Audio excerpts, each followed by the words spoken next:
All right, we are back for session 4 of Across the Atlantic, or session 30 of our entire campaign. Session, I guess, 3.5, pseudo session 0, whatever you want to call it. To recap the previous session, riding the train from Arkham to New York, Mr. Wright experienced a strange gap in time. The world freezes around him. The object he keeps in his pocket reacts strongly to whatever is happening. After looking around and seeing that nobody else is moving, he briefly lights up a cigarette, taking a few drags, inhaling deeply before reaching down towards the artifact in the case. In that moment, he is transported to a deep, dark abyss where he gets the distinct impression something is aware of him. Suddenly, he snaps back to reality, cigarette no longer in hand, as the train pulls into the station. The experience is taxing on his sanity, the first such loss since the investigator's previous adventure. So I guess these. I don't think I talked to anybody about that. I kind of played it off No, since we you. were in mixed company. Yeah, you exited the car to collect yourself briefly.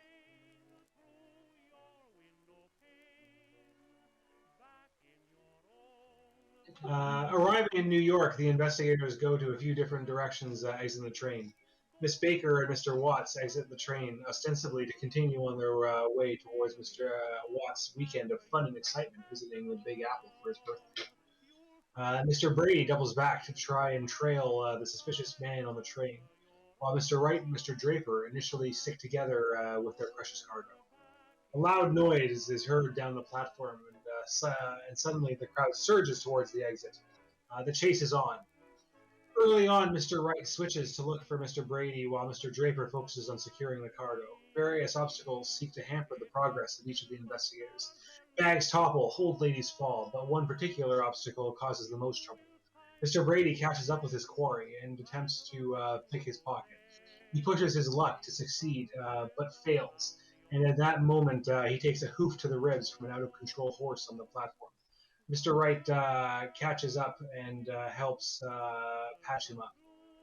The two suspicious people continue to follow Draper, attempting to take the package from him, but without success. Miss Baker steals the tin, and finally, eventually, the investigators escape, going various directions to find their way out of the throng of people and into the city. Miss Baker and Mr. Watts are first out, followed by Mr. Draper, with the suspicious men hot on his heels. And finally, beleaguered, Mr. Brady and helps Mr. Wright to find his way to a cab so that they can head on their way towards the hotel. Any questions? Anything you want to fill in before we continue on our way?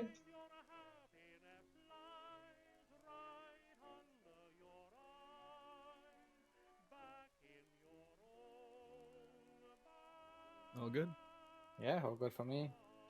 We're in that cab, right? With that, we beat an old lady into a cab. That is correct. Pushing her out onto the street.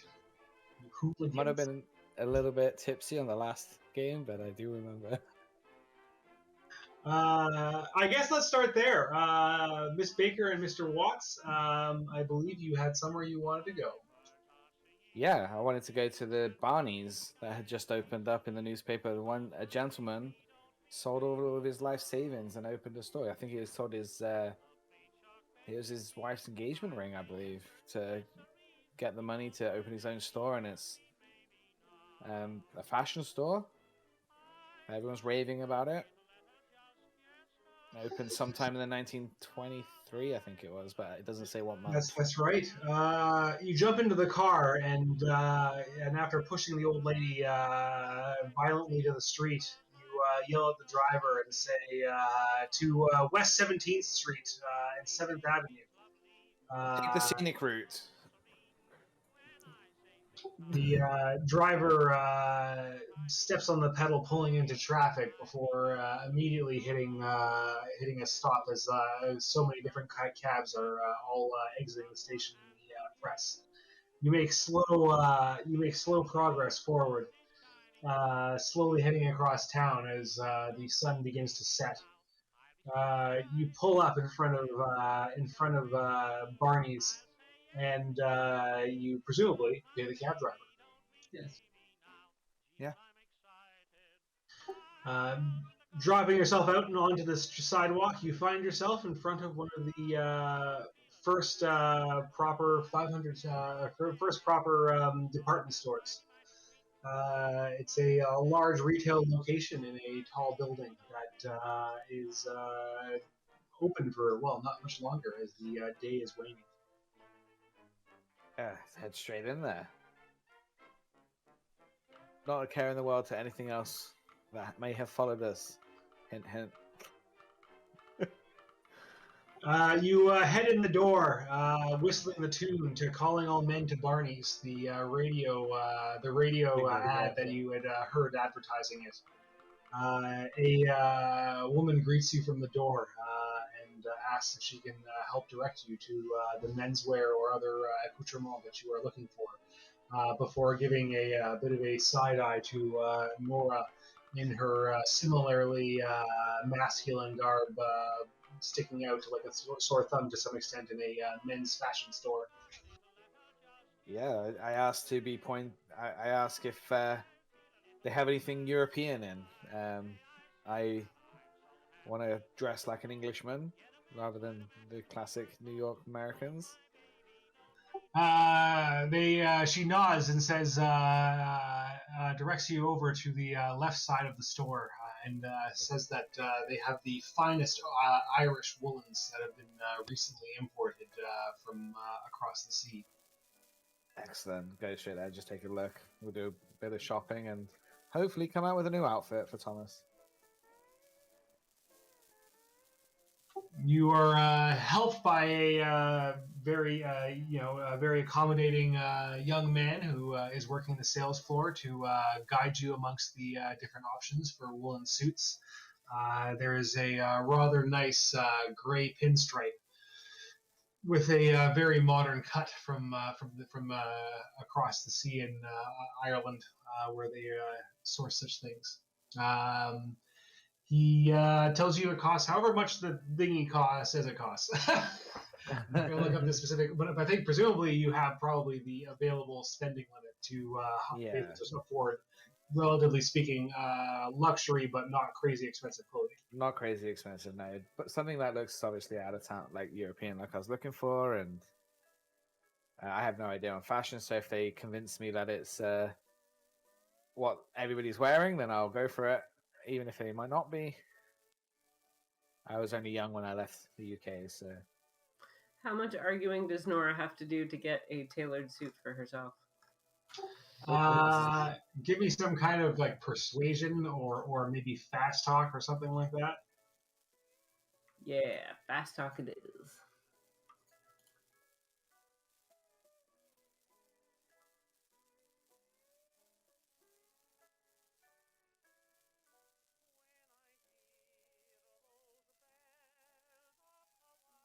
So, of course, Mr. Watts has no problem.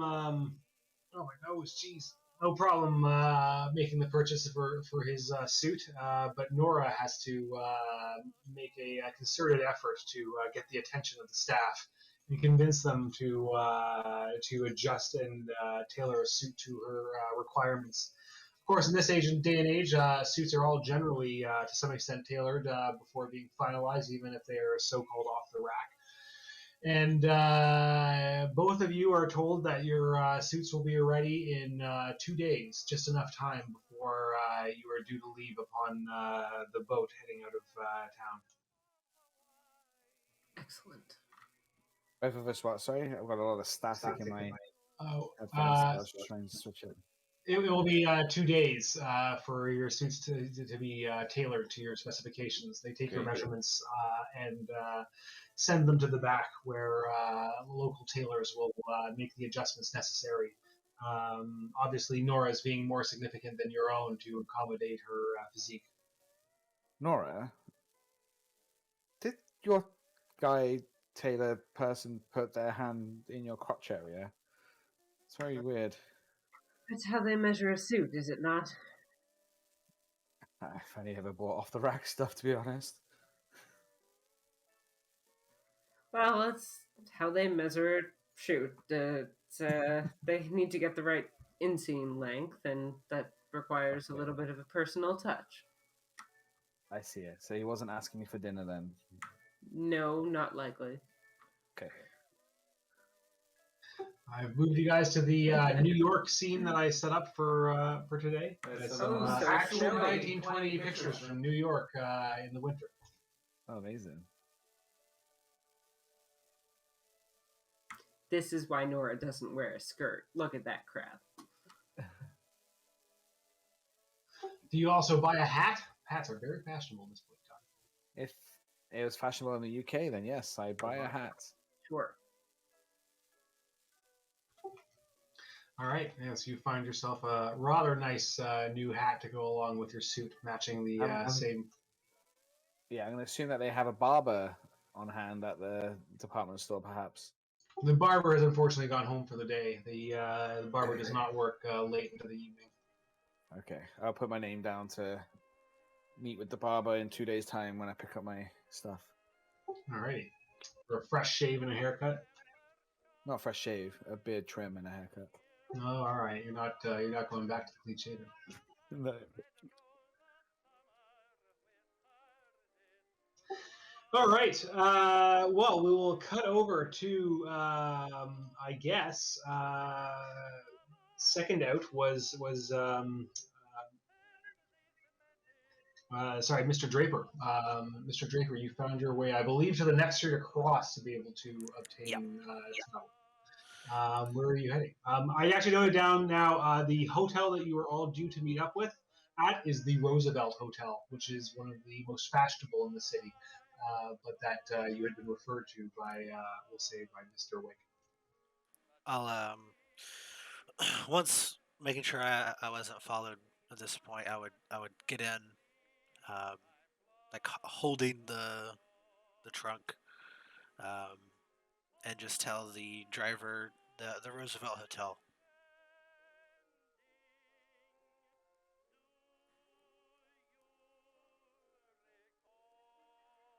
Starts making notes.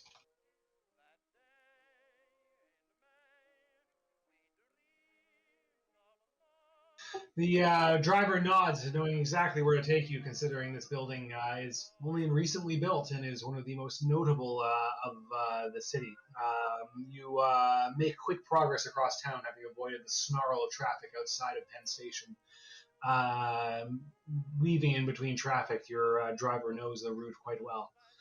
You pull up, and you are greeted at the front by porters who ask to take your baggage. I'll say, no, I can carry this myself. No, sir. It is my pleasure to take this for you. You're staying here, correct?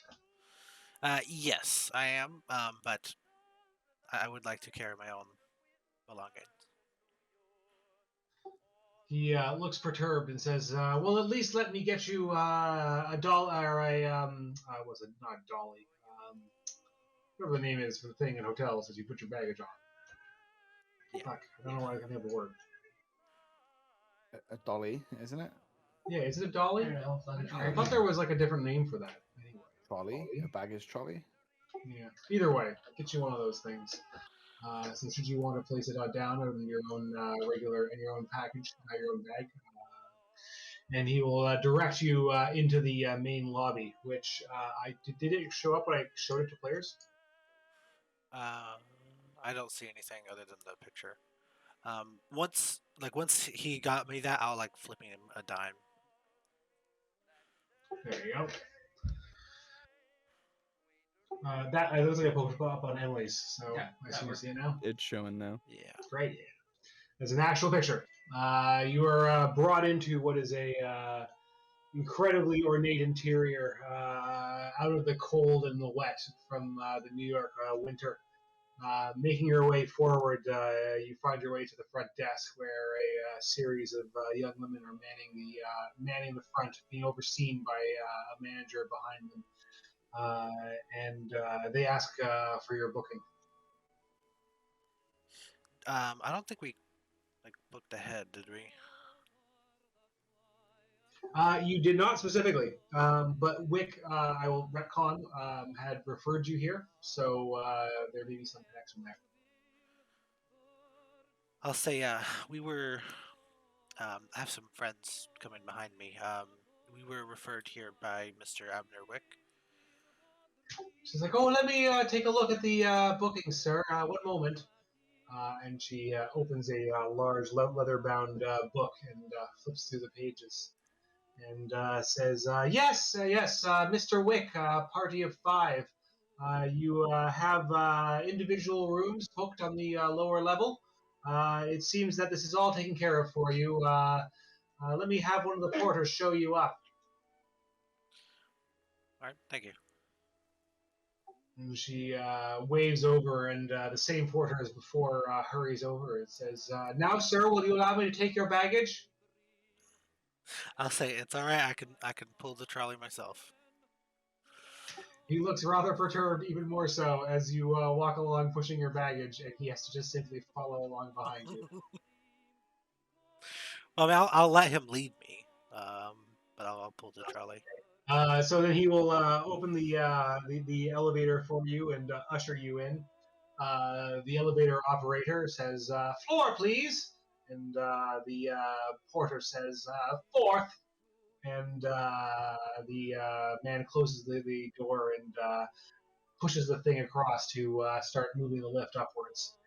As it trundles upwards slowly, it reaches the level where it's aiming to stop, and he pulls the lever back.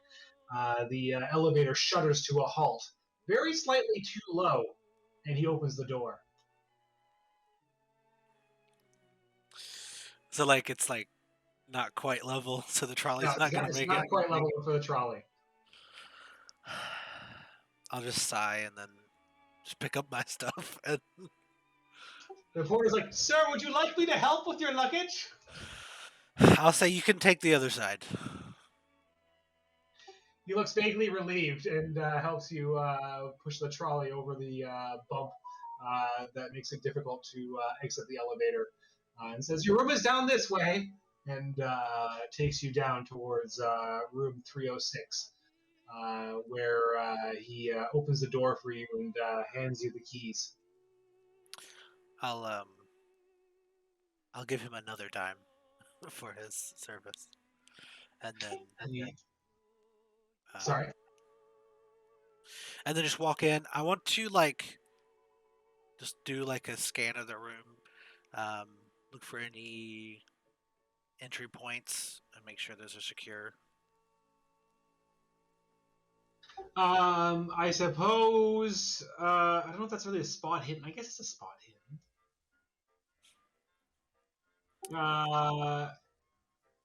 Yeah. Yeah, sure.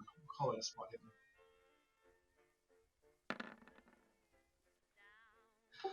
The room has a window that opens up fairly well, fairly significantly wide, but does not have a fire escape outside of it. You are up obviously on the third floor, but this is like roughly 4 floors up because it's a raised entrance.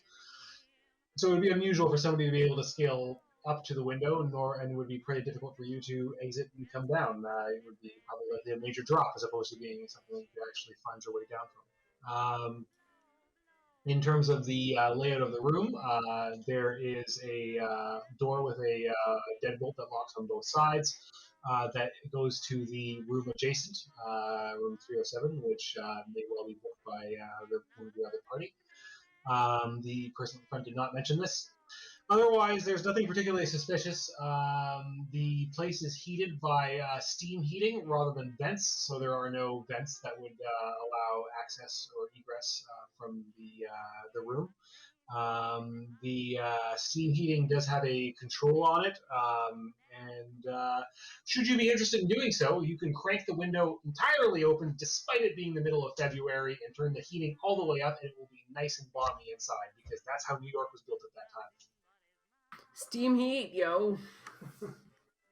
It's super interesting and exists to this day and explodes sometimes. Yeah, I think I saw a video of that happening once. Yeah, I feel like it might come up in one of our chats at some point in terms of like 1920 stuff. But Yeah. steam heating, like it's highly efficient but also dangerous. I would like to. Can I put a lock on the window? Is there any way to lock the window? It does have like a little like sliding latch at the top of it, but not like a lock that's like a padlock or something. Yeah, I figured. I'll definitely like flick that to close. Um, once I feel, I also want to try to find a place to like hide the thing. Alrighty.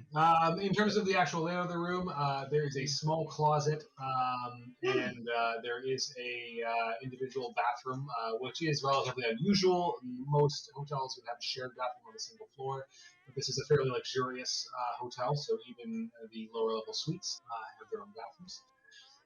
You have a small sitting room as well as an actual bedroom.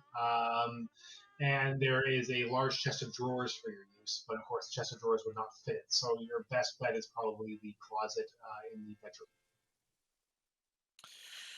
I'll put that. I'll put it in there for now, and try to cover it with some other stuff, some clothes that I've packed or something. Um, and then from the window, which way is it facing? Is it facing the road, or is it like the building next to it? Yes, it is facing the road. Okay, facing the road. Interestingly, it could be facing into the courtyard. Actually, I suppose I can. Should have had a high enough for this. There's a picture of the actual hotel. I'm not seeing it. Sorry, I put it into Discord. Oh, okay. Interestingly, this hotel remains in service to this day. It looks exactly like this.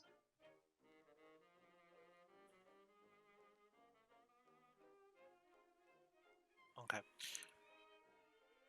I'll just kind of like scan from the window, see if I just happen to catch the other two. Watching out the window, I suppose roll me a luck. Okay. Let's see if that happens. Oh, that's an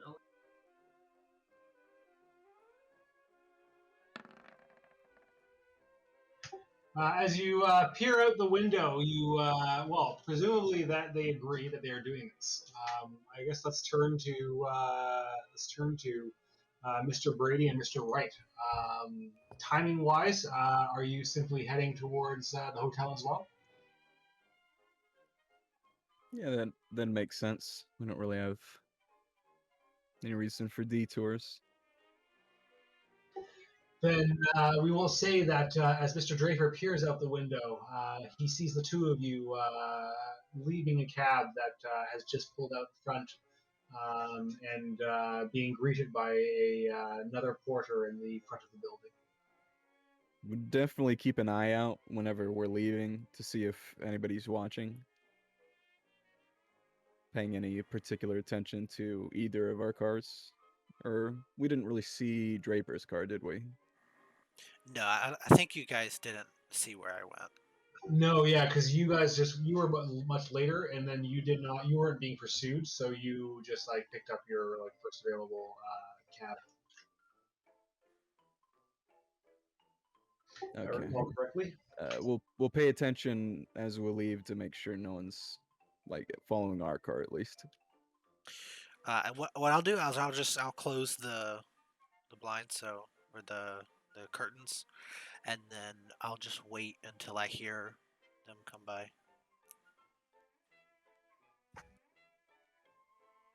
So Brady and Wright, you get ushered out of the cab, and a porter runs forward and says, "Sirs, are you staying at the hotel? Let me gather your belongings and bring you inside."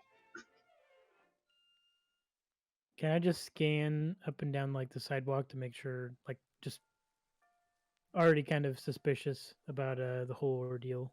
Just kind of Yeah. do a light scan of the sidewalks, both our side and the opposing side. Okay. And I take it we didn't see anybody following the cab. No, I did. I hear you guys did the check for that previously. You do not. I mean, you saw the people who were following Draper obviously before, but you don't have not seen anybody that's following you. Scanning the sidewalk, it is a blustery, cold winter day with some flurries of snow that are being kicked up. People are moving quickly to get out of the cold and are dressed quite warmly. So it's if somebody was specifically paying attention to you, it would be quite obvious.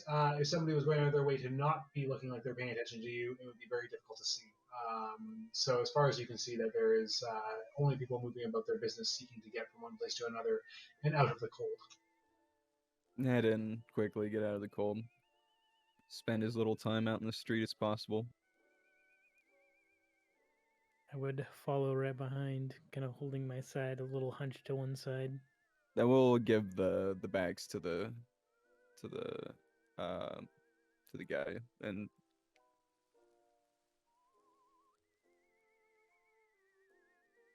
assume we have bags. Alrighty. Yeah. You hand off the bags, and the porter ushers you inside as a second porter loads the bags onto a dolly that is difficult to move through the snow that is having to be frequently cleared. You are brought into the welcoming warmth of the interior of this very grand hotel and brought towards the check-in desk where you are greeted. We're at we're used to Boston. Do we know how seasonal this weather is? Like, does this seem normal? It's definitely a fairly cold winter and fairly snowy, but is not unusual per se. Okay. Is the lobby area pretty bustling, or is it kind of just us and the people that work there? At this time of night or the evening, you can hear the sounds of people dining in the spacious dining hall just a little ways away from the main area. There are various people sitting and smoking and conversing in the sitting area that's adjacent to this check-in desk. But given the status of this hotel, it is not very busy, partly because it is large enough and fancy enough that they would never get to such a situation unless they were hosting a major event. Okay. I head to the counter and get us a room. Or assuming we had the reservation. Yep. So under the same auspices as Mr. Draper, you cite Abner Wick's name, and you are each given rooms that are, well, you will soon find out, adjacent to his own. I'll also say specifically that they're actually, do we know whether Watson Baker are coming to the same hotel? We did like an overview of them. I suppose we can roll that back. Would you be planning to bring him to the same hotel that you were already booked into? It was. Emily says yes from downstairs, down on the ground next to the pub. Okay, I'll say if there's only these individuals in this party, and if anybody else comes asking, don't give them any information, and slide them an extra $1, whatever makes sense. The woman behind the counter smiles and I guess give me a charm. We'll spend it a little extra for charm. Say this is a very respectable establishment. It would make sense for. I would appreciate your discretion in this matter. Well, there you go. She smiles demurely and palms the note that you pass across to her and says, why, of course, sir. Is there another name that you would like upon the register? Interesting.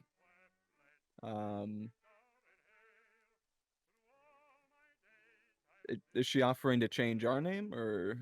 Yes, asking if you want to be listed in the book under a pseudonym. Cool. We'll slap a few pseudonyms. I'm of course John, and this is my compatriot. And then I give him a pause so he can throw a name out. Bill Brown. John and Bill Brown. He says, "Of course, sirs. If you'll follow the porter, he'll see you to your rooms." Thank you. And we do. So you much like Mr. Draper, get onto the elevator that trundles slowly upwards in the building, reaching the third floor. This time, the elevator operator manages to stop it pretty much smack onto the correct position, and the porter is able to wheel your baggage cart out and take you down the hall. He stops. First of all, you will be moving past Mr. Draper's room to the next two rooms in a row, facing out upon the street in front. Mr. Draper, did you want to cut in at this point or wait? I'll wait till I hear the porter leave. You can look through the fisheye lens on the door, which I assume was a thing at this time. Maybe it wasn't. I don't know. We'll find out. We'll pretend that it was. And you see them going past. You hear the porter drop each of them off. Do you tip the porter? Of course. The appropriate amount. Yeah, it's probably like 5 cents. That makes sense to me. Peephole was 1947. Sorry? Peephole was 1947. Oh, well, then there were no peepholes. wow. There you go. You have to peer through the edge of the door. Just listen. Or Yeah. just What listen. an I suppose you innovation. don't hear them. That's interesting. I know there's weird things that you're just like, surely this thing has always been around, but like, nope, it was invented at a specific point of time, not that long ago. So yes, the porter drops each of you off with your bags. Of course, they're not carrying a ton of luggage, but reasonable amount. Slap the stuff around where it should be, just a quick amount, and then leave and lock the door and find Draper's door. Yeah, once the porter leaves, I'll step out into the hallway to see if they've already gone to their rooms or if they're still in the hallway. Peering out, you may well find that you run into each other at just the right time. Assuming that Mr. Wright is leaving the room shortly after finding his way in and dropping off his bags. With urgency, yeah.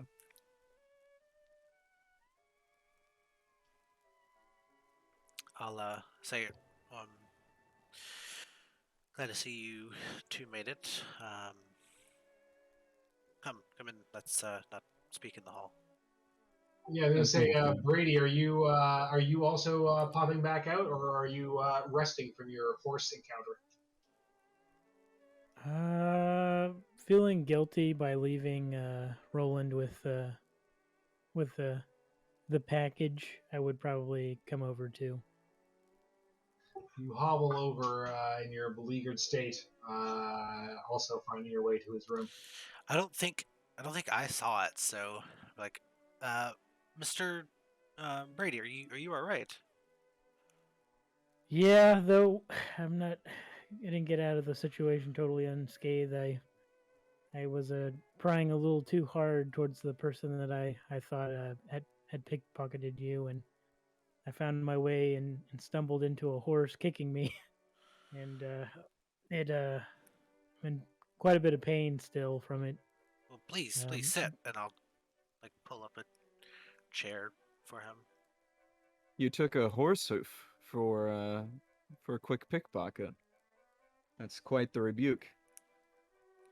Well, it could have lent a lot of information on people that might be following us. So And that was the individual that tried to pickpocket earlier. Allegedly, yeah. It looked like he was trying to. Is that what you assumed too, Roland? Yeah, based on what you saw and what happened. It most likely he tried to pick something. Um, but there was another individual in the crowd as well. Um, I'll give her a rough description. The scruffy-looking gentleman um, who just tried to outright tackle me as we were leaving. I managed to evade him and get out with the package. This scruffy fellow. How good of a look did you get at him? How good of a look did I get at him? I don't imagine I got too good of a look. It was No. in the chaos of it all. I didn't get too good of a look. Just general features. How was Ye- his? Was he wearing a? I'm sure he was wearing a jacket. Did you at least catch any details on his jacket? Did it seem unkempt? What would I have Bit worn? noticed on the man? Yeah, I would say like anecdotal or anecdotally, but like yeah, I guess sort of somewhat haphazardly that to some extent, yes, I would say that description of being unkempt, but like it was only a brief. Like you wouldn't be super sure. Yeah, I'll say again. It was uh, just in the chaos of it all. I mean, just trying to get out. I should have spent a little more time focusing on what they look like, but I was just trying to get out. The Um, important Yeah. thing was that you got out Yeah. unscathed, or Yeah. at least less scathed than our It could partner have here. been. It could have been much worse. I apologize for not being there. It's really the what we're dealing with is pretty important, and there should have been two people there to handle the package, handle the object. So that's my bad. That's my I understand your thought process. It would, if it had succeeded, then we would know more about the people after us. And I am a bit worried that they're already making plays at us. I think We it would, haven't even made it on the boat, yeah. and we've already been accosted. This might be a bit more taxing than I would have thought. They seem to have information on this endeavor. Yes, I think what would be best is if we sleep in rounds. Um, may not be ideal, but with this much heat on us already, I think At having the someone very awake. least, I would suggest that we switch rooms. I've uh, I've put our room under a different name, so if our names are compromised, then our room at least would be safe. I think the main issue there is that it's under Mr. Wick. So I don't is it think safe? I don't think our Go ahead. names Sorry. really matter. They just say Mr. Wick or look for I Mr. Wick. I may have greased the attendant downstairs, That should so our room should be safe. okay. That's good. Is it safe to assume that Abner Wick is compromised because it seems like someone close to him or someone that knows the people closest to him that know about what we're trying to With it being this close, like I don't know exactly how long he's had this in the works, but the day of there were people on the train with us. Someone has to have access to that information. Well, it would seem silly for him to directly compromise uh, his own interests. It seems at the very least someone in his organization has leaked, or they've managed to find some manifest that Yeah, is. he did mention a break-in the night before. So very possible that that's how they got it, but who knows? I think at this point we just need to be very careful going forward. Um, Very careful and no one alone. yeah. I don't remember who had the idea, but I think it would be a good idea to get multiple cases um, before we get on the boat. We do have some time before we get on the boat. That would be smart. I think one for each of us, as long as it can fit the object. And I think every day we just move it to a different case.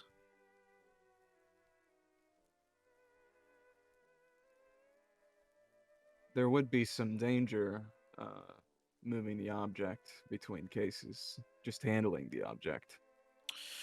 Well, it's in its own carrying case in the suitcase, so we wouldn't have to touch it directly.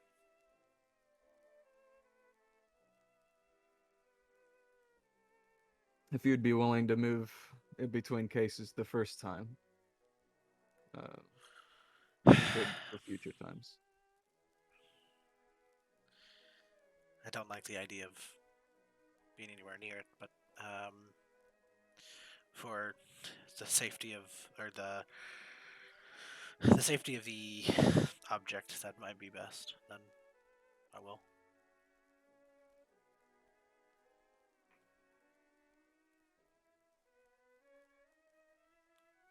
Well, if we're shifting rooms, the earlier, the better. Well, here I'll go. Grab this. I can watch the hall to make sure no one sees. I'll get the case out of the closet. Or, well, perhaps Benjamin would prefer to watch, and I can help move the bags. I can do that. I'm good at watching.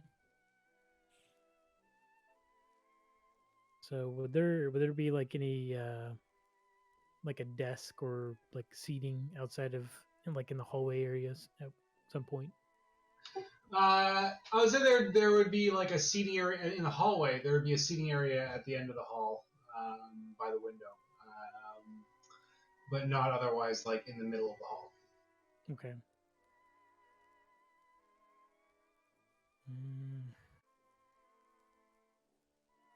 Yeah, I guess I'll go. How long is this hallway?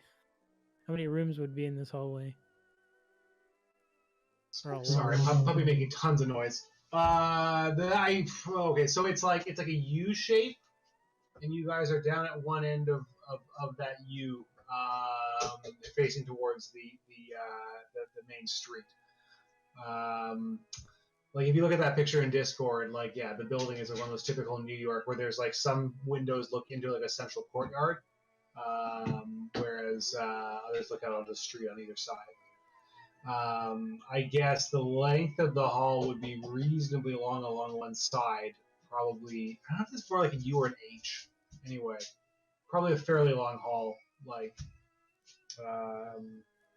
like 50 yards or something. But we're pretty close to the end. Yes, exactly. If you'd be at the end, if you guys are looking out upon the street, either the front, in the case of Roland, or off to the side for the adjacent rooms. Okay.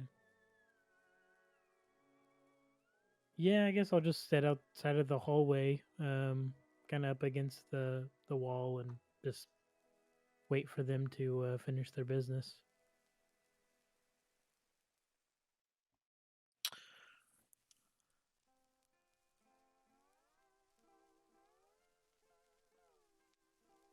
So I'll suggest we go.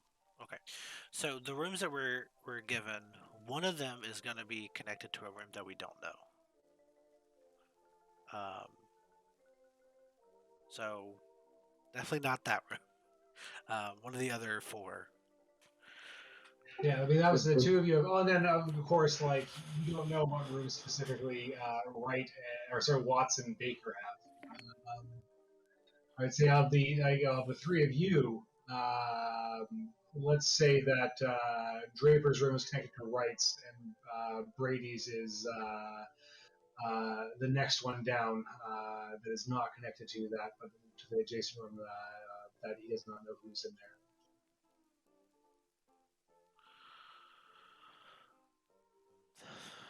Well, then.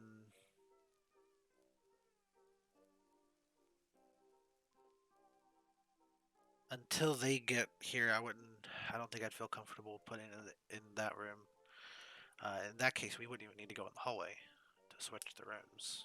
We could just go through that connecting door. Yes, as long as you guys have what you Even better. do, the key to each side, you can open the door in between. They have like a key insert on both sides.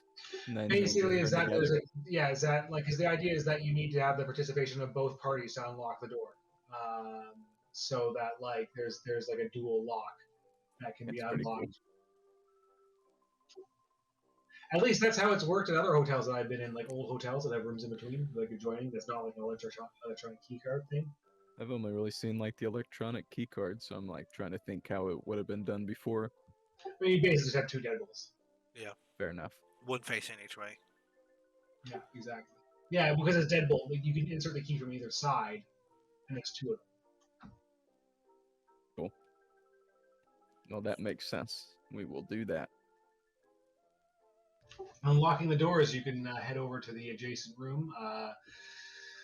Getting into the this is at like the edge of the thing next to the door, next to the entrance, where the 2 doors are close to each other. Like you head out into the hall. That there's a door in between that allows you to open up into the sitting rooms between each side. I'll do the same kind of look around. This room looks like very similar in Yeah, layout. basically the same layout, only mirrored. I'll say, well, I did a little look around the layout. The only real place I could find to hide this is in the closet.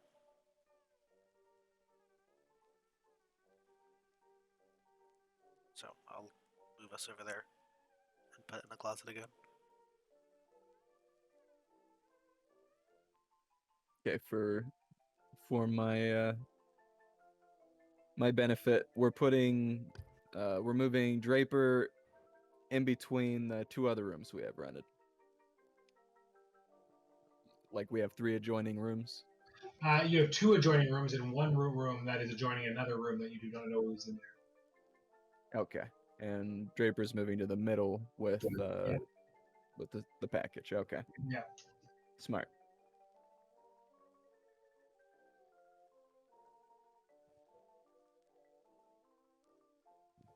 Well, unless you guys have other pressing business to discuss, we can switch back over to Baker and Watts as they exit the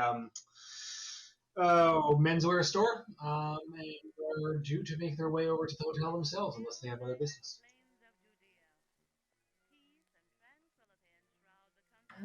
Baker will leave it up to Watts to see what he wants to do and keep him as distracted and happy as possible. What time is it? It is, I would say now, I guess, like getting on for just after 8 o'clock, and they're closing up the store. Oh, what are the plans tonight, Nora? Where should we go? I guess we have to check into a hotel.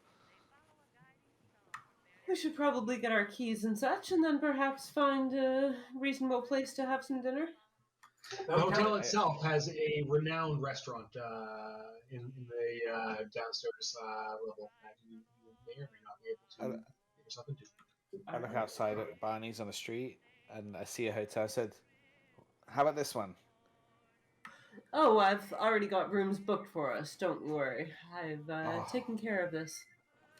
I'll try to flag down a cab to take us to the hotel.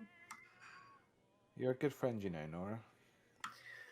Ah, well, I appreciate that. I do try. We've been through a lot together. Certainly have. You success hailing a cab? Yes, you have success hailing a cab. I've been getting distracted by the fact that my fingers smell like garlic so much right now because I grated an entire bowl of garlic to make dinner. Like my fingers stink of garlic despite washing my hands 3 times. It's not a bad thing. Garlic smells delicious. But it's very distracting. Where I'm like rubbing my beard. I'm like, what's that smell? It's my finger. It's delicious. You hail a cab without too much problem. There are many cabs this time period.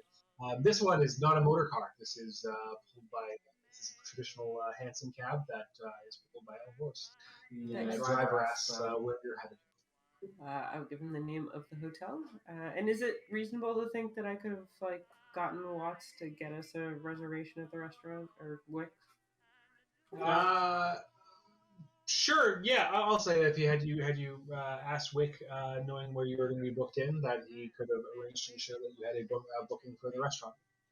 Just to continue as much of the illusion of this being a birthday weekend as possible. You trundle across town, having successfully hailed a cab. The horse clearly upset about the cold, but doing its best. As the day wanes, you pull up in front of the Roosevelt Hotel, and a porter runs down towards you, opening the door and ushering you out. It says, "Sirs, come on out, come down, and let me gather your belongings." Nora does not correct him. Allows him to take the cases and such. I'm sure you can take these up to our rooms, and she'll give the name that the reservations are under, and we'll be in the restaurant until we're done, but I'm sure our baggage is safe in your hands. Thomas has probably been like a really poor tour guide, giving misrepresented facts of buildings that he's got wrong all along the way. This was built in 1602. It is over 400 stories tall.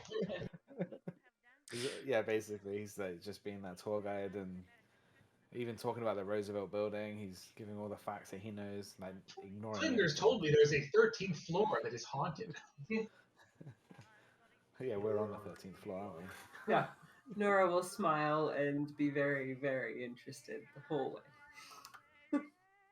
You find your way into the lower level, and the porter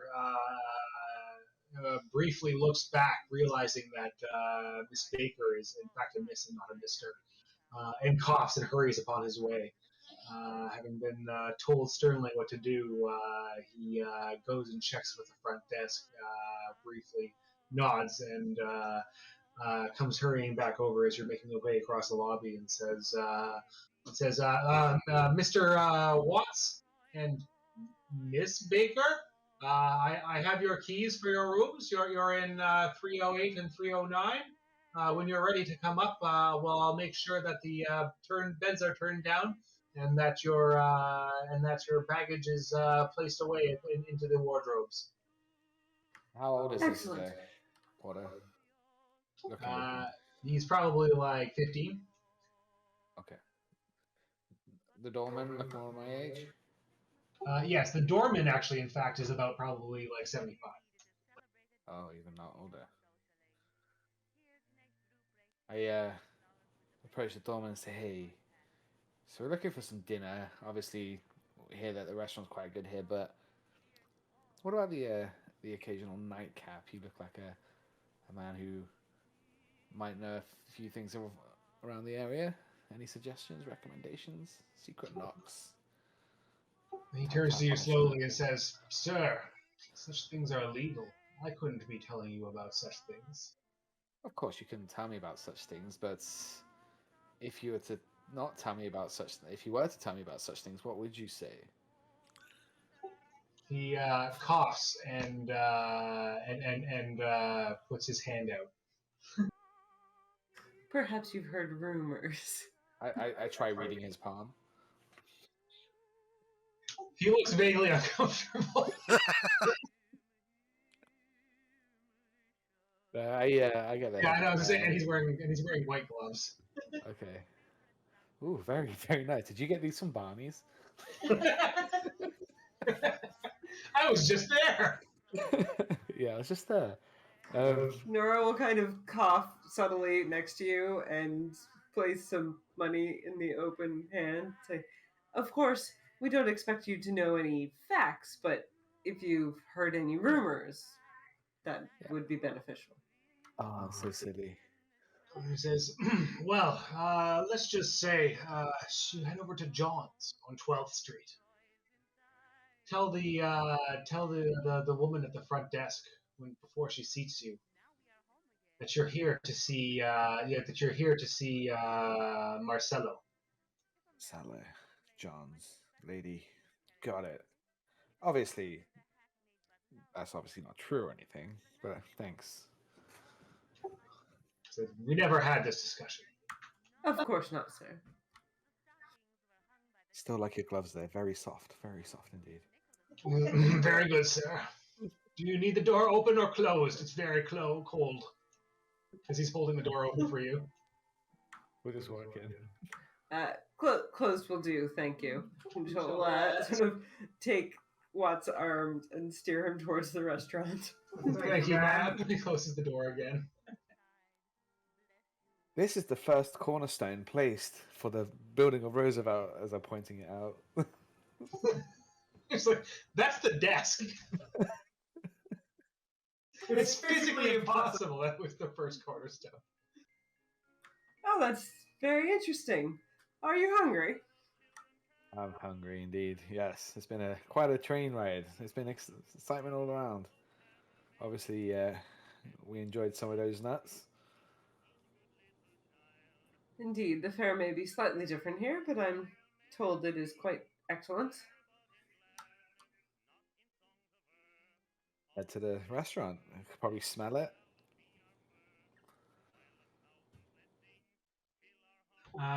So you cannot smell it because it is a very large, spacious dining room.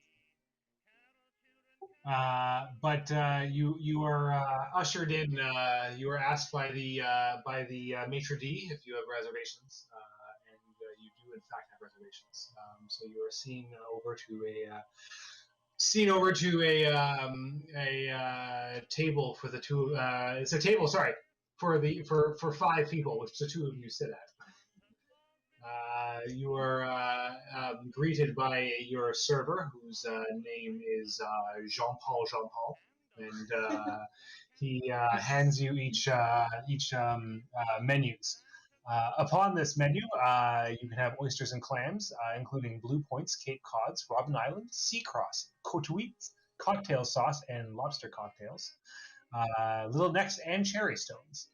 Relishes include Etruscan caviar, filet of herring, tomato sudoise, grapefruit supreme au menthe, mint and grapefruit. What a weird combination. Sounds pretty good. Soups include creme of artichoke, Palestine, celery and tomato broth, Provençal. There is, of course, regular like gumbo Creole, chicken broth, beef broth, among others. There is a fillet of sole for fish, as well as broiled Quebec salmon, béarnaise, crab meat and fresh prawns, l'américain with rice, oyster patty, limes, and herbs. Entrees and roasts include Philadelphia capon, truffle stuffing, Perigudine potato croquettes, larded sirloin and beef with string beans and stuffed tomatoes. Going down for poultry and game, there is broiled fresh killed chicken and fresh imperial squab, fresh killed squab chicken for 2, broiled spring turkey, half for 2. There is cold plates such as fresh halibut steak, stuffed lobster, roast imperial squab, head cheese, cold slaw salad. There's fresh vegetables, potatoes, salads, desserts, ice creams, fresh fruits, cheeses, and of course, coffees and teas.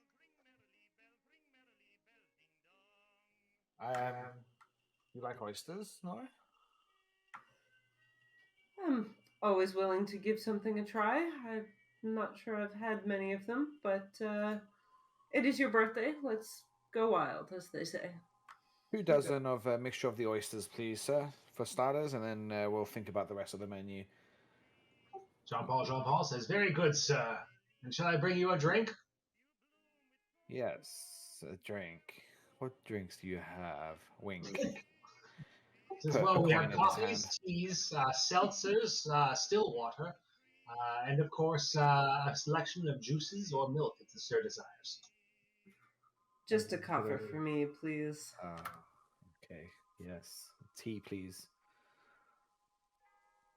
He nods and leaves the table, returning soon with your selection of oysters and your non-alcoholic beverages. So, interesting fact, Nora. Something obviously you know. I'm terrified of the open water and stuff, but boy, does it create some good food. And I'm slapping back oysters. Absolutely. Some of the water creatures are the most delicious. I'm sure it would be very interesting to consume nothing but fish-type delicacies for some time. Did you know the surf and turf was not invented until 1961? I was going to ask for a steak and a lobster to be mixed, but apparently it wasn't a thing until 1961. So Lobster was like poor people food for quite a long time. That predates this point, though. By now, lobster is expensive people food. Yeah, okay, there you I can't even play that I heard that this type of dish is a thing. go. Apparently not. That's alright. You invented. Just like, can you just get me a steak and a lobster and just put them on the same plate? I want Yeah. both! And Jean Paul's like, "Sir!" I can't decide which I want, the steak or the lobster, so I'm just going to order both. It's to his save on birthday. He gets what he wants. to save on your dishwasher, man, boy, just bring it all on one plate. No need for the string beans or Honestly, I anything feel like the that. most shocking part of that would be caring about the dishwasher person. I'm a working man, so So you I'm know not it's a fancy important that you boy. create jobs for the lower classes. Not too much work there. Yeah, so that's what Thomas has. He says, "Don't worry about the vegetables, just the steak and the lobster's fine."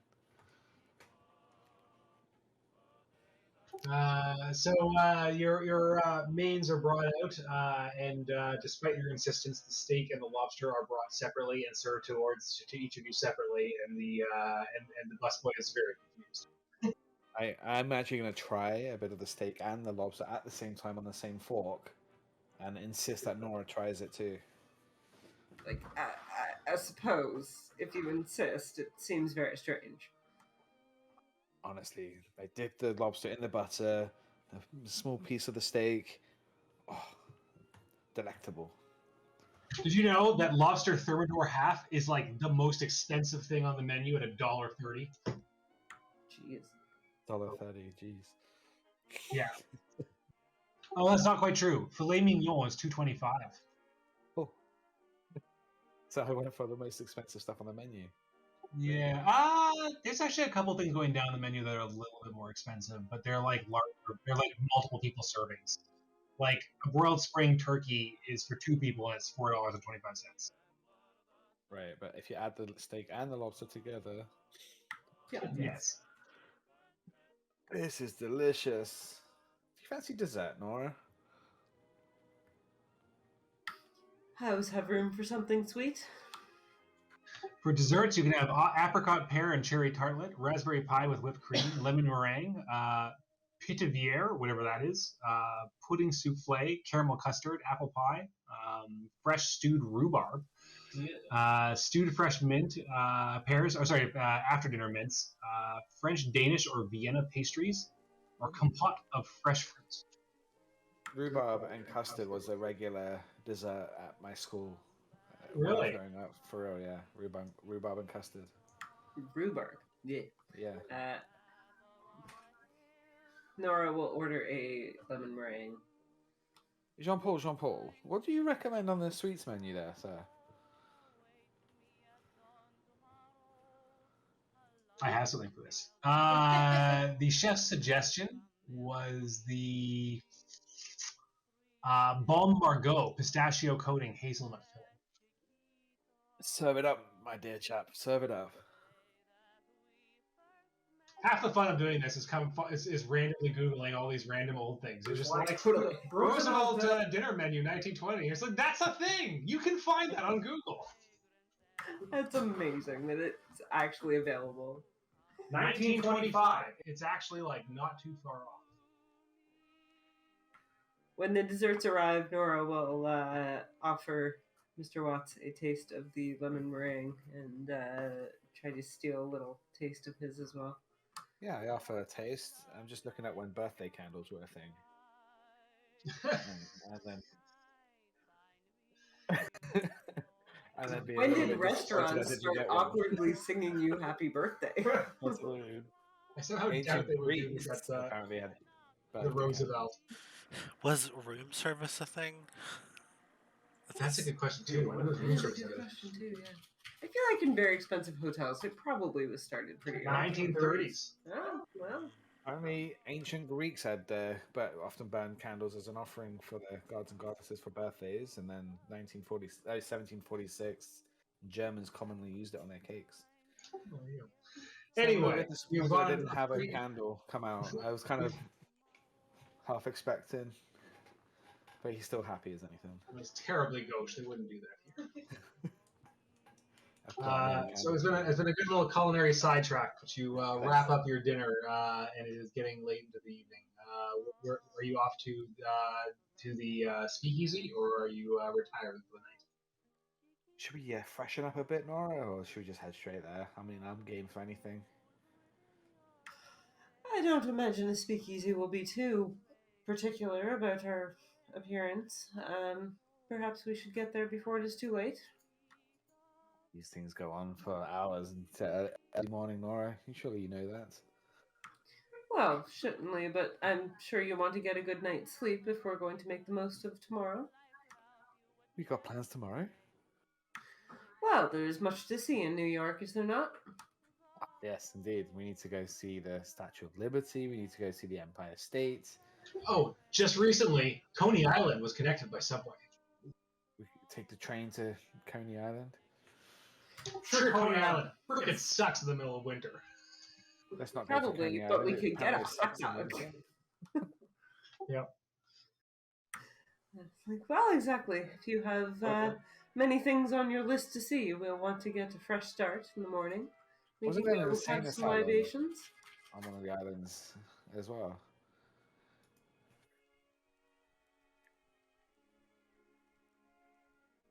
Sorry, what was that? I thought there's like one of those asylums on one of the islands in New York. It's now abandoned and closed down or something. It's really eerie.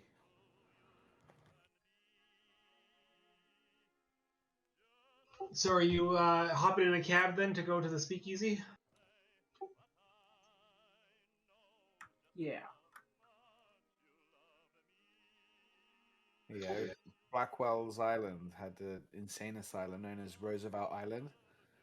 Deep connection to all of that stuff in the early 1900s. Huh. Yeah, let's go look at creepy things. That's a great idea. Hey, you have to take a boat there. Yeah, but I love the occult and stuff. That's fair. We're not going to do that in the middle of the night. I'm going to put my foot down about that one. Let's go to the speakeasy and have some drinks. We go to the speakeasy, find the lady, tell her that we're looking for, what was his name again, Jorge? I can't remember the name of the guy. Go on, can't you come up with it? Michaela or something? Something with an M. Nora would remember. It was Marcello. Marcello, there you go. I was right, it's an M. Yeah, I was right with Jorge because it was a foreign name. You arrive at John's, and the maitre d' woman at the front asks if you have a reservation, and you say that you're looking for Marcello. She looks you up and down, and given Nora's imposing physique, she nods and says, "Follow me, and I'll see that you're seated."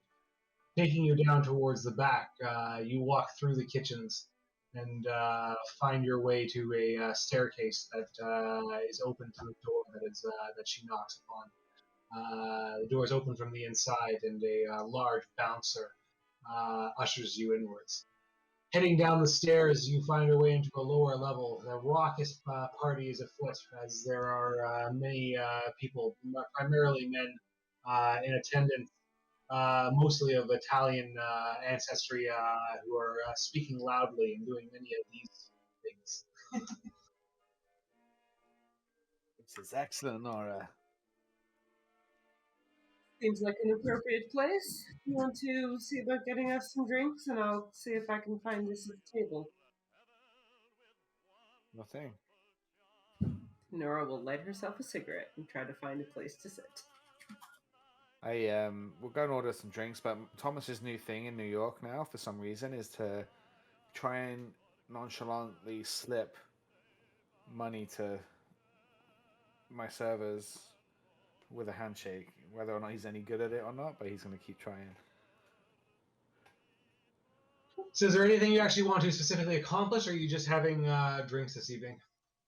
Just drinks. I will say that I will be looking around here and there just to see if I recognize any symbols, but I'm not actively looking, if you know what I mean. Yeah, Just like if it catches well, we'll my make eye. you do any rolls. There's nothing particularly meaningful that you spot. I would say that given Nora's background, Nora, you do understand that this is a mob hangout. That people here are largely involved in organized crime, which is not terribly unusual for a speakeasy. It's run by organized crime, but this is clearly like a whole bunch of mobsters are here. And obviously you need to watch yourself that you don't run across somebody who takes offense to something that you say or do, because obviously this is a relatively violent place to be. But if you know you are, paying your way and drinking your fill and otherwise friendly and having a good time, then it's all cool. Yeah, I'll, sort of keep an eye out, make sure no one's paying too much attention to us type thing, and then just kind of try and blend in type thing without causing anyone to pay too much attention to us. And just keep an eye, keep an ear open type thing, but not like call any attention to the two of us. Just enjoy our drinks and try and stay low key. Thomas isn't trying to be obnoxious at all. He's out with his friend, and we know we shouldn't be at a speakeasy, but we are. He knows how to behave. But I'd say that if I was to do any rolls for anything, because I'm not paying attention or on my game, I'd argue that I'd have to roll extreme or verbose just to see on the off chance that I saw or picked something up. Well, yeah, given that your sort of arm's length dealings with the situation at hand, I don't think there's anything you specifically need to roll for that you can have an enjoyable evening out. And whatever point in the morning or evening that you decide to head back to your hotel, you can do so. Yeah. You can even probably buy a bottle for the road, should you have the money to do so. I feel like I spent a lot at the restaurant, unless the bill was taken care of. The bill would have been placed on the room's tab. Okay. Dora will see, what Watts seems to enjoy and get a bottle for later, that of whatever he seems to like best, and try to keep the evening from getting too late. I think I would have ordered a couple of packets of cigarettes. Watts doesn't smoke, but he knows that Nora likes them, so he wants to thank her somehow. So he starts stocking up on things that I know she likes.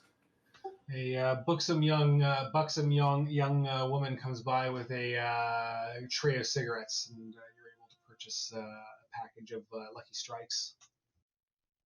Is your favorite, Nora? Have you tried these ones? And I'll pick up another one, Camel or something. I don't know. I usually buy my own tobacco to roll, but it is nice to have some pre-rolled cigarettes every once in a while, certainly.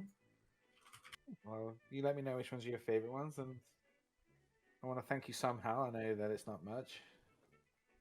Camel started in 1913, while Lucky Strikes were in 1871. That was a new. I'll buy both packs. You buy both packs of tailor-mades that come at a notable cost, obviously, given the location, but you certainly can afford it. They're not crazy expensive. Yeah, and that's me. I'm not trying to make friends with anybody. Well, I'll say that you head back to your hotel. Unless there's something else that you particularly want to do or whatever, you'll be ushered up to your room, shown where it is, based since you have not been there yet. I do have two things to relay to you. From before, when you looked into... Sorry? Sorry, no, you go ahead. I'll tell you when we go to bed. From before, when you went to ask Agnes about the two items, the lamp and the pendant, Watts, you went to see about the lamp. I did some rolls about whether or not she knew about them. Agnes takes her time looking at these at the object. She's very puzzled, inquiring where it came from. She says that it is obviously very old. If she had to guess, she would say it was of ancient Sumerian origin. But the workmanship is unusually fine and the condition very good for something so old. She apologizes that she can't provide any more than that. She suggests that the experts at Sotheby's in London might be a good place to ask if the academics from the local universities have been no help. Brady, for the pendant that you ask about, you're very charming in convincing Agnes to tell you about the pendant. She spends some time looking at it and tells you that it is not particularly old, something you already knew, but she does have some useful hints to give. While this isn't really her area of expertise, she has seen the icon with SK on it before. She was attending a conference in Italy when she saw that the same pendant hanging around the neck of a Turkish antiquarian. He did not get his name, as he seemed to be at the event primarily to negotiate some private deals for some items he was interested in. The man was quite short and overweight, but dressed very well in cream-colored suits. In the heat of the Italian summer, he was constantly mopping his brow. She only saw the pendant because he was insistent on hitting on her, and she had to go to some effort to rebuff his advances. A truly repugnant man was her words. Interesting. Does that sound like Abner Wick? No, Abner Wick does not seem Turkish. I will say, but otherwise, yes. And she would probably be familiar with Abner Wick, given her association with antiquarians and stuff. With that, before we get to bedtime and the next day, let's take a short break. Yeah, just so you know, Mike, Thomas would have taken out his egg thing that he got, and he will be looking at it in his room in his privacy. All right. Well, that will be a good place to kick off then the next part after the break. Mr. Watts, retiring to your room upstairs. You are in a room that is attached to another room to the side, but you do not have access to that room. You don't know who is in there. It is Mr. Brady, who may have heard that you came into that room or not. It would depend whether he was particularly paying a lot of attention. Noises do not come through super easily. You retire to the sitting room and pull out the strange egg. What are you doing with it? Actually, I'd sit in my bed and just look deeply into it. Inscriptions, scribbles, design. Just rotating it around, looking at it, seeing if I see anything.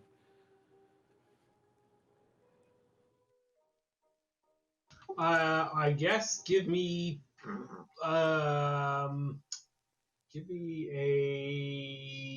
mythos roll. Bearing in mind, I've also had a few drinks tonight. Would Yeah. it be a regular mythos roll? Yeah. Okay. Mythos is where? I thought it was on the left. There it is.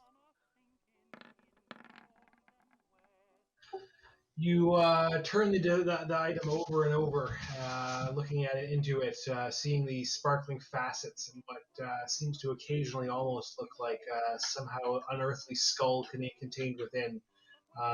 Various colors, reds and oranges and yellows, coming through semi-opaque surface.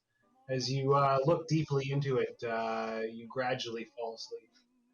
You drift off to slumber, and as you are sleeping through the night, you dream. At some point in that night, the dream takes you. You find yourself standing on a craggy plain. The ground is a uniform dark gray lit by an eerie red, and opaque pools of some mysterious viscous bubbling liquid dapple the terrain into the distance. In the distance, far distance, a crude ziggurat stands. It seems like bugs are bustling about the base, as well as a few moving up and down the sides. It's hard to judge the distance, but you are certain it must be quite far, and those insects are of considerable size. Looking up, you see a dim sun casting a red glow that covers everything. Two moons, considerably smaller than the one you are used to, hang low in the sky. How do I feel at this moment in time? Do I recognize it as a dream state that I've previously experienced before? I will say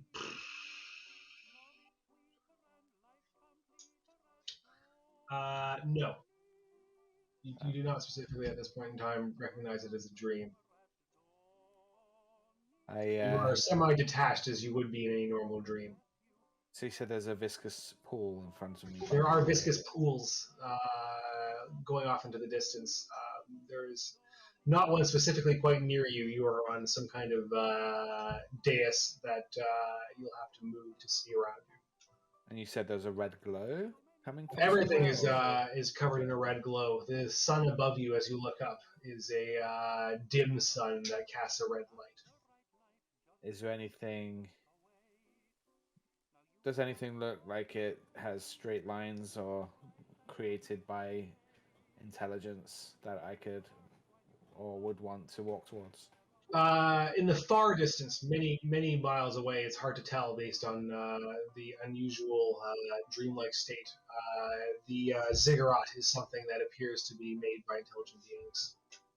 Is a sort of like a large squat pyramid of rising steps. I want to yell if I can. Just yell something in Arlean that I know is a common phrase. Like, what would make sense? You call out something, and it feels like your voice almost disappears into the air. Okay, I'm gonna move towards the ziggurat you said, and if I can feel the confidence of running, I'll start sprinting towards it. You start moving forward. Your steps seem light, and you find yourself on the edge of a deep valley. The lower parts of it shrouded in darkness and shadow from not being in the direct light of the sun. I'm gonna go backwards and jump just to see if the light feeling means that I can jump far. You take a few steps back and you run forwards, leaping outwards. You feel yourself rise unusually, as if you can indeed jump farther than you would in your normal lifetime, your normal experience. You sail briefly outwards into the space above the crevasse before beginning to tumble downwards into it. You fall down into this blackness. You see brief glimpses of dark black eyes reflecting the light, looking outwards towards you as you fall into the pitch blackness. Before you hit anything, the dream ends, and you wake up in the morning. Am I sweating or? You are not. You, in fact, feel cold. On the floor or still in the bed? Still in the bed. The item is still in your hand. Okay. I'll just write down everything I saw in a journal. Alrighty. Mr. Draper, so you had switched rooms with Mr. Wright and kept the item with you? Yes. Switching rooms with Mr. Wright, you head to bed and you fall into a deep sleep. I did Um, I did want to set up like rounds for us, so we not all three of us would not be asleep at the same time. okay. How will those rounds work? Um, I mean, I guess I Like, could would take. you be sorry? Would you be in the same room, like and switching back and who's like staying in the room together, or just in general, somebody would be like listening for the hall?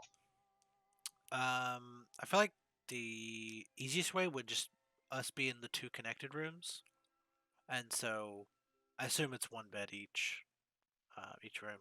So Yep. somebody's asleep on each bed, and then whoever's up is um, just up in one of the room with the suitcase, with the object. Alrighty. So you're sleeping in the other room when you're sleeping. Sure. Alrighty. Then, yeah, you take alternating watches, staying awake in the room with the object, sleeping in the other room. I would say actually the rooms probably have like two double beds in the bedrooms. Um, so there, you can certainly have your own bed each. The night passes without incident. You feel somewhat oppressed from the time you spend during the night um, with this item in the room with you, but staying awake throughout the experience does not cause any real untoward effects. It is relatively uneventful. The item remains in its box. You stay in your room. You do not hear anybody passing in the hall in the night. And when the time comes to switch up, you do so, and the same is true for the second watch.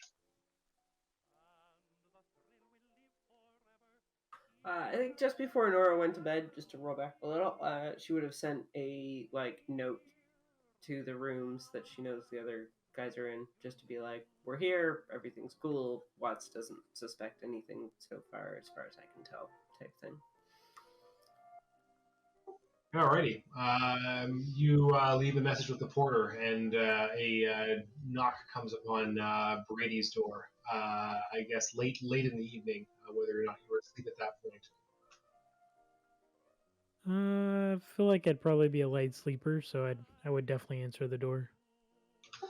So yes, the porter provides you the note. It's a short missive from Miss Baker, saying that they have arrived and that Watts is in the adjoining room with to you. So you should not cause too much of a ruckus. Not that you would think we would. Okay. Message received, and then I guess whenever it's my turn, I'll just tell whoever is up next, and then pass the information along. Yeah, I assume that basically whoever it is will have to swap with you by actually coming out into the hall to call you into the other room, so that since you don't have an adjoining room. I'd probably have a quick word with Benjamin whenever our shifts are changing.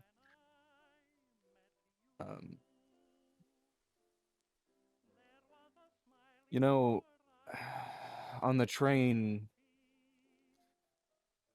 I didn't want to bring it up with Draper there. I'm not sure how well versed he is on this, these supernatural occurrences we've been experiencing, but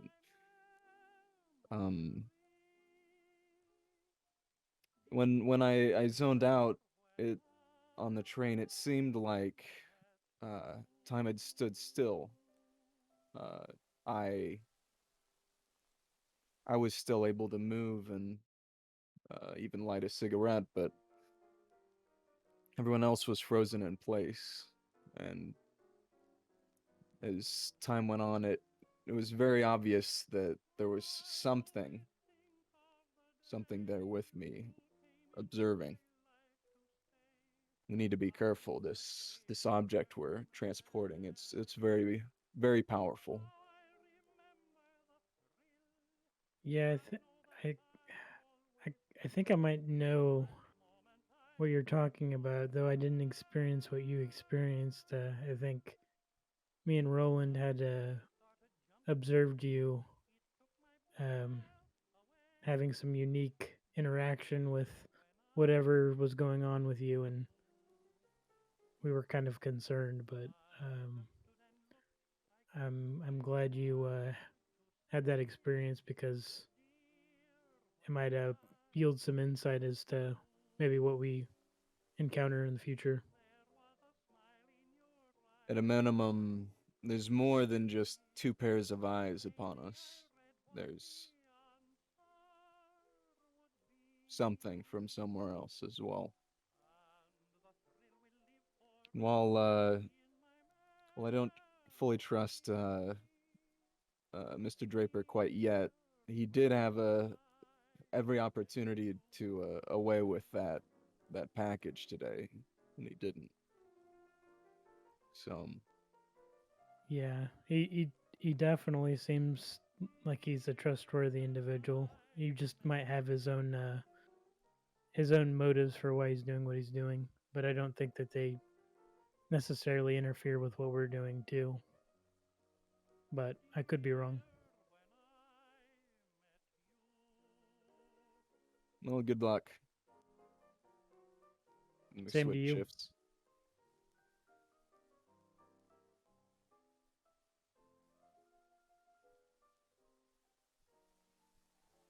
Well, if there's nothing more, then you all awake to a new day. We'll start with Mr. Wright, Draper, and Brady. I guess you were looking for, in terms of items to have, there are things to take care of in the final 2 days, I believe, before before you sail out. So we'll check that. What did I say? February 6th, so it's the 3rd today.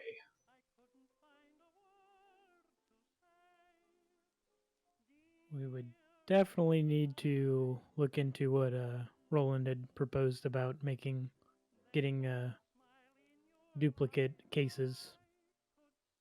Well, it makes sense that we'd at least want someone to stay behind with the package. We don't want to be dragging that thing all over the place. Brady can do that. He's trying to recover from possibly broken ribs. I would say that considering the fancy hotel you were staying in, you could send for the on-site doctor. They would have such services. The doctor may be able to help patch you up a little bit better. I think he would probably do that. I'll double check the rule book as to what exactly that entails.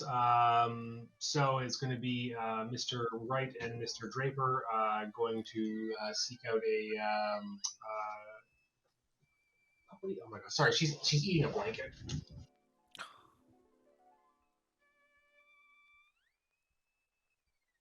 It's like, what is she chewing on? And she's just going to town on a blanket. My dogs do pillows. You gotta be careful with. Delicious. Yeah, she nearly ate one of Emily's head to hair bands like this morning. I was like, "What are you eating?" And just like pulled it out of her mouth. It was like a huge, like big scrunchie, and it was like entirely in her mouth. Anyway, sorry, Mr.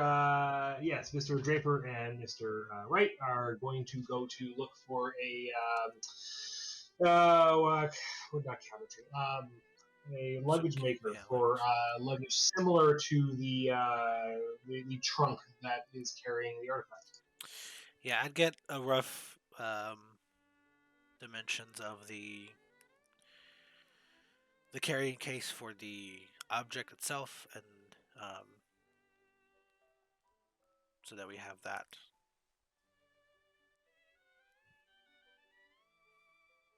And then I guess Miss Baker and Mr. Watts, what are your plans for your fun day of fun? I had another idea. How many ever suitcases we get? I'd like to get something that's roughly the same weight as the object and the case. I mean, unless you're going to bring it with you and get it weighed, you will have to try and find something that you think is just roughly Yeah. correct, which I don't think is crazy. You're probably looking for sandbag, something like that. Yeah, just something random. Yeah. A brick or something. Let's go to the Home Depot. Ye old Home Depot. Yeah.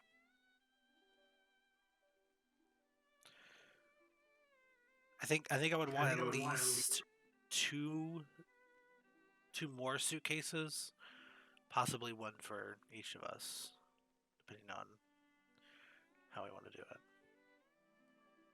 Yeah, that makes sense. I will say that is something we don't need to role play out. There's no reason that you shouldn't be able to do that. That you're able to. Sorry, dog just bonked her head. Just heard like a clonk. Anyway, I actually heard that one over the mic. Must have hurt.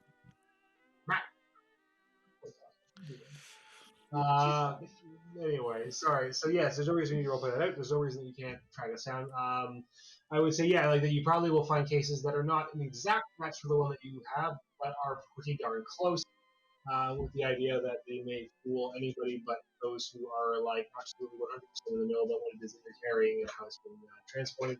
Which at this point in time would only really likely be the people who have directly observed it. You know.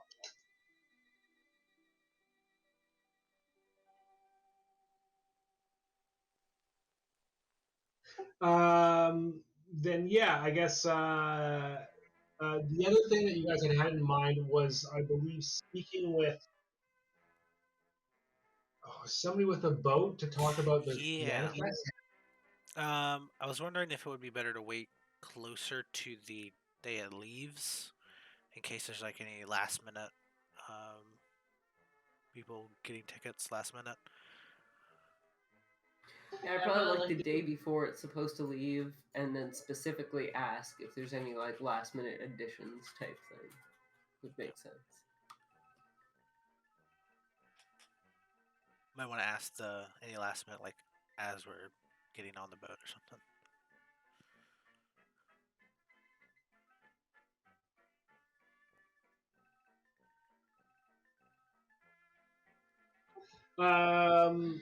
So otherwise, really with these few days that you have remaining, there are a few things that we'll have to take care of in terms of each day. But are there any other specific priorities in terms of shopping or things that you want to do, or things that you want to organize before you would be getting on this boat?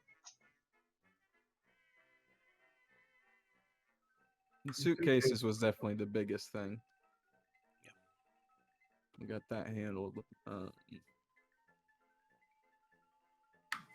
Nora, at some point before we leave, will go back to the speakeasy on her own and purchase more liquor, just in case.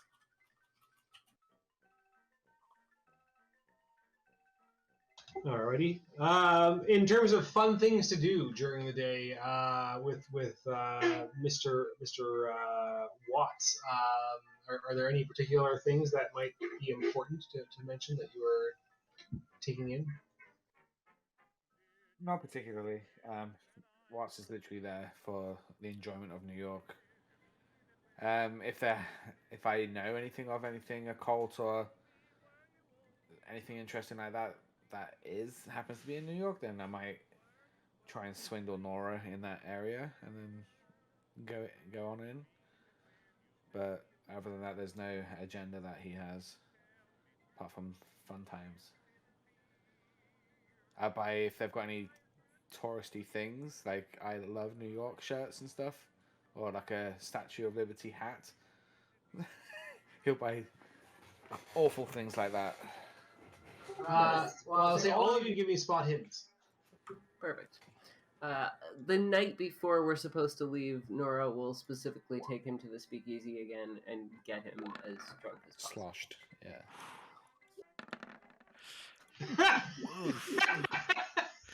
3 fails in a row. It makes sense for Watts to be fed, and he's not paying attention. Okay, so all of you do not particularly notice anything important.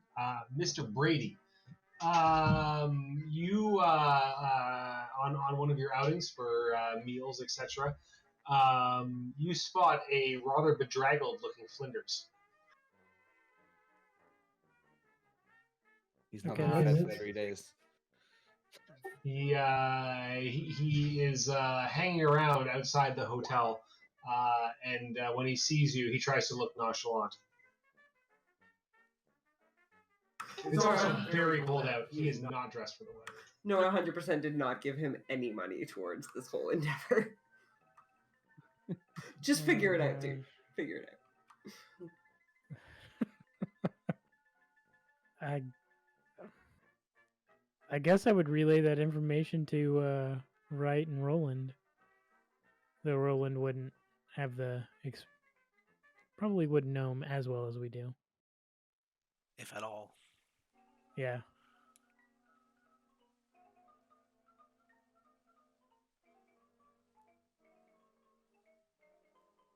Are you gonna do anything with that knowledge? Oh, sorry. To who? To Watts. No, I No, would. to Wright. Right. Right. Sorry. Yeah. Yeah.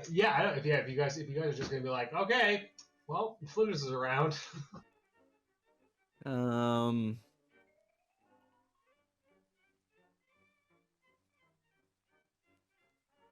It's kind of a tough spot between talking to him and to ensure he doesn't mess anything up, and like also letting him know that we're here by talking to him or anything more about it.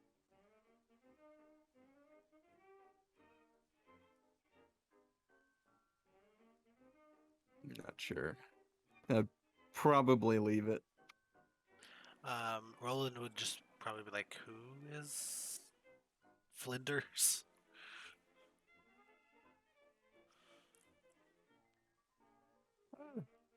Actually, I would pay the like the doorman or something to kind of point him out, and then have him bring him a coat, like anonymously. I will say, Brady, the next time that you're leaving, you see Flinders in a somewhat warmer coat, once again swanning around outside around midday, trying to look as if he's not up to anything. I'll say nobody important. He's harmless. Right with sorry, I don't know if I heard something. So I say right with your spot hidden. I will say that you spot the clean-shaven, swarthy man dressed better than before in the lobby of the hotel on several different days when you are going through. He seems as if he doesn't notice you, but that may well be because he's deliberately trying to do so. Swarthy, like the guy that was trying to pickpocket, potentially, or I forget which is which. I think so. Yeah. The more handsome gentleman was the one Yeah. who tried to pickpocket me. Yeah. I try to get a good look at him. I try to get like some detail on like his face. Give me a spot hidden. One more spot hidden. With a careful and discreet look, the man has a Mediterranean complexion, definitely from a sun-drenched country. He maintains his facial hair clean-shaven, but has curly black hair. He has dark brown eyes that seem piercing, although they do not look at you when you take a discreet look. He otherwise dresses quite well and fashionably, despite he has a relatively short stature and carries some weight upon him. The style is a obviously European style of suit, and he does not wear a tie, which is somewhat unusual. He's unusually undressed in that regard for the type of location that you're at. Beyond that, though, you would have a hard time nailing down what exactly his nationality is without having a chance to, look at him up close and speak with him. All right. We now have 3 descriptions to look out for.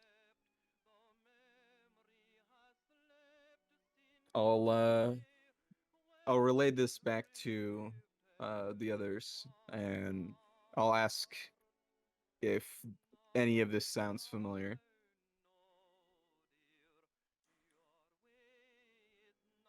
Well, they were the ones that gave the description initially, but so I'll just be clarifying, I guess.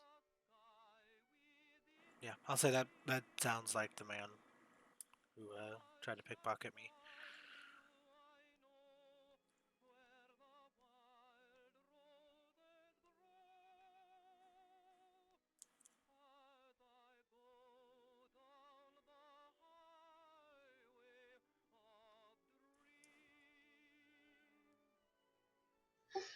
So, switching back to Mr. Watts. Mr. Watts, are you continuing to look at your egg? Yeah, I'm very interested in it. I wouldn't have told Nora just yet because, as you said, I wasn't fully aware that it was something. But I would have been thinking about it and thinking of other ways I could have potentially got over that cavern. So, if you're falling asleep with it once more, or holding it once more as you fall asleep, give me a mythos roll. Yeah, I'd be doing it at night when I get home from the bar, basically. Mythos.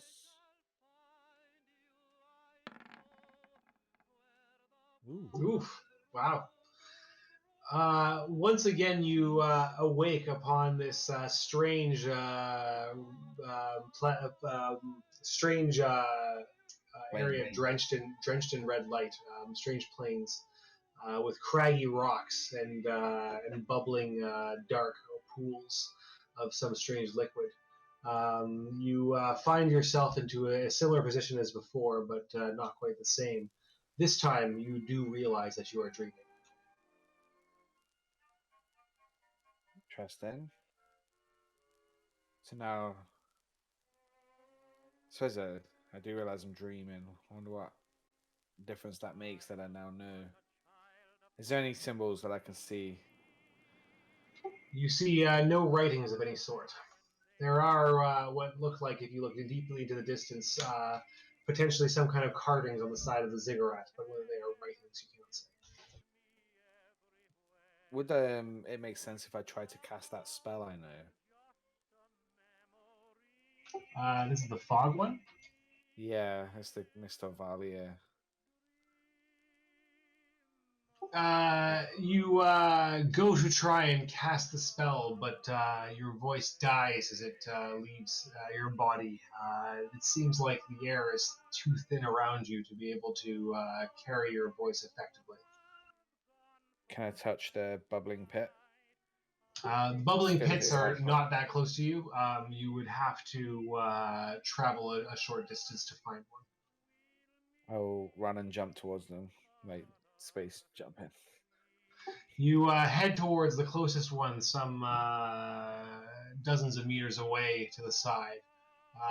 You descend several steps of hard-hewn rock and find your way towards this bubbling pit. The dark, viscous liquid is totally opaque, shimmering in the red light, somewhat black and red at the same time. Hard to say whether it is because of the red light falling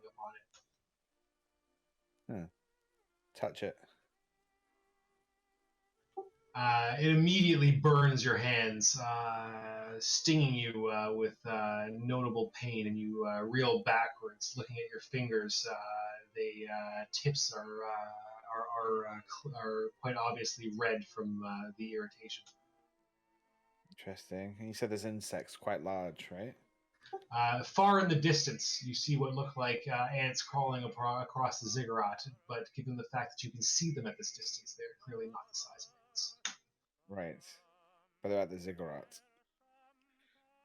It's hard to say because of the skewed nature of the distance and your perception here in this dreamlike state to know exactly what size you're talking about. It could be very large and very far away, or relatively far away and not that big. I'm going to go to the edge of the cavern again, where I saw those eyes. You find your way to this crevasse. If it's the same one as before, you cannot say, but certainly it is very similar. Is it as far? Is it as wide? No, it is. You cannot see the bottom. It's definitely deeper than it is wide. The sun is in a somewhat different position this time, and you can see a little farther down. And there seems to be some movement down below as skittering legs move back and forth. Interesting. Is there like a short bit where I can jump over it? You look up and down, and there are some somewhat closer locations, but at least in human earthly terms, whether or not you could actually make that jump, it would be likely no.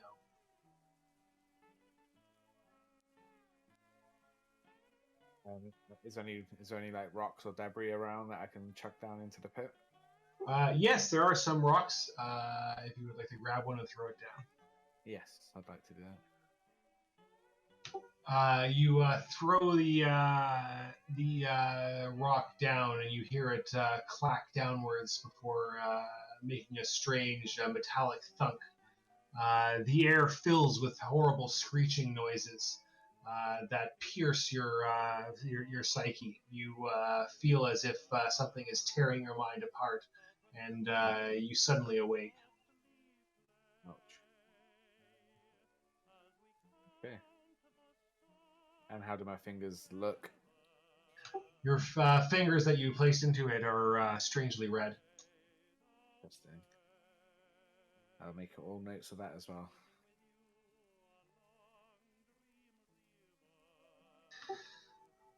Alrighty.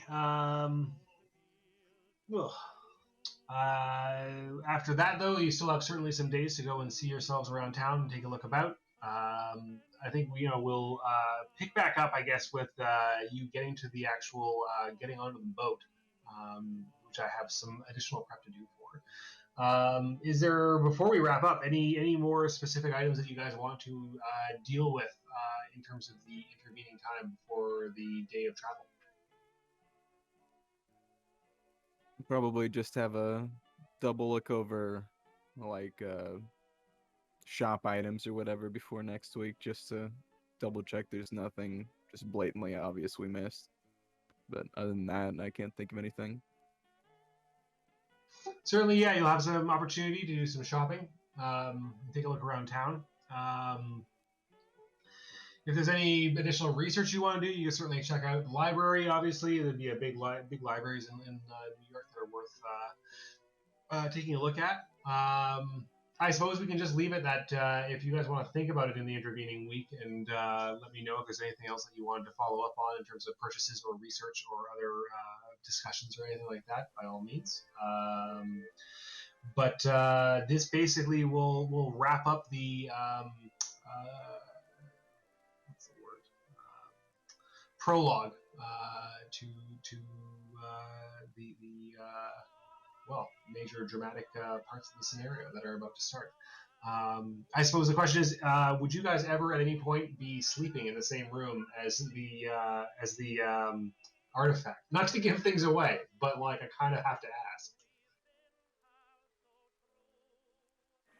I think Wright would be a little bit skittish after his experience on the train. Like he wasn't even asleep, and it was messing with him. Did we have? Trying to remember if we had bad dreams with our first campaign, right? Or last campaign, since we had one before. Yeah, the first campaign, first scenario, Glaaki invaded your dreams. Yeah, everyone had Okay. weird dreams that one. That wasn't this. With these characters, though, right? Some of you are playing the same characters as the first scenario. Watts, Baker, and Brady are all the same. Okay.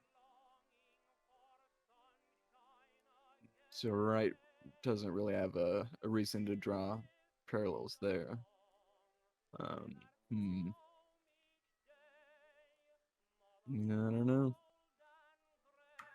I feel like Nora might spend some time like go to a library and I don't know, like newspaper archive type thing, take a look for anything relevant around the time her parents died. But otherwise, Well, you can give me a library use. exciting. That's a skill I don't use often. 20. Nope. Can't find anything.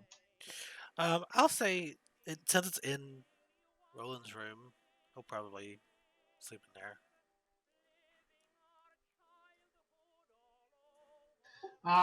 So if you do in fact sleep in the same room as the artifact, that after you've dozed off, you will. Where did I put that note? You will find that each time that you doze off in the same room as the artifact, you awaken drenched in sweat. You clearly had unsettling dreams, but you cannot remember what those dreams are. I think probably after the first one, he would not sleep in the room again. It's like, well, that was a mistake. Never doing that again. But when we're on the boat, we'll just have to take turns with it.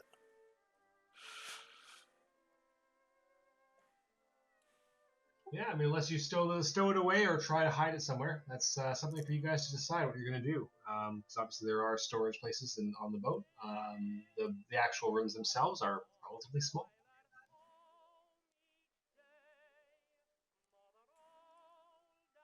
Damn.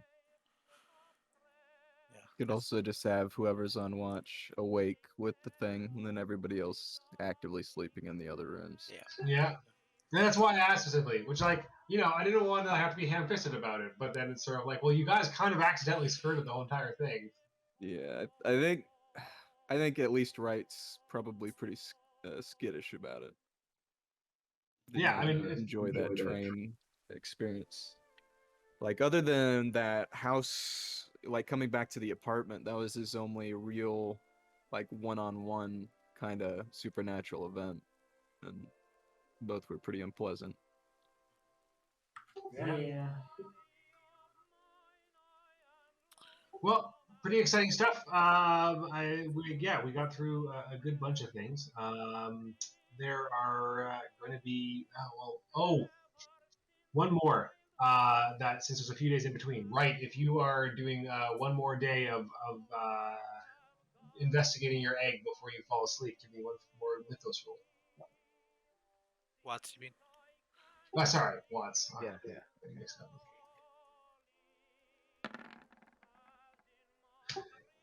You fall asleep with the egg once more in your hand and awake in a dreamlike state, but this time you do not realize that you are dreaming. That is a pure dream. This time you are in a small cellar.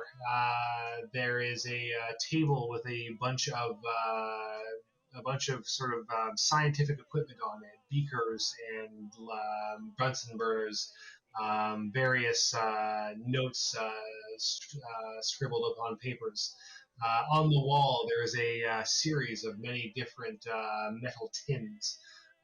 Standing in one corner, there is a large, strange-looking machine full of various tubes and wires, with a open receptacle the size of one of those tins in the center of it. Anything written on the tins? Sorry? Anything written on the tins? As you move through the room and look upon the tins, there are things written upon them, but in your dreamlike state, you cannot process and properly remember what those words are. Okay, I assume that's going to be the same for the notes. I won't be able to decipher what they say. Similarly, the notes show to you in a jumble of letters that seem like they may well be some kind of earthly language, but what exactly they say. Any colors on the tins? The tins are all a flat gray with small beige labels placed upon them.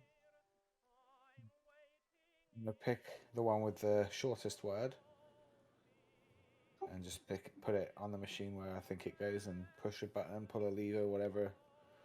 You place the tin upon the pedestal that is designed to hold it.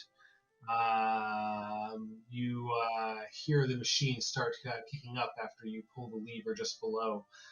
It makes a series of like grinding and gurgling noises. And then you hear a noise come out from it. The noise sounds like some sort of guttural utterances, not like anything that you've ever heard. Oh, interesting. Is there any doors in this room? There is a single door. I'm gonna try the door. You go and you reach for the door and open it. Sunlight floods the room, and you try to shield your eyes. In that moment of shock, you awake. Okay.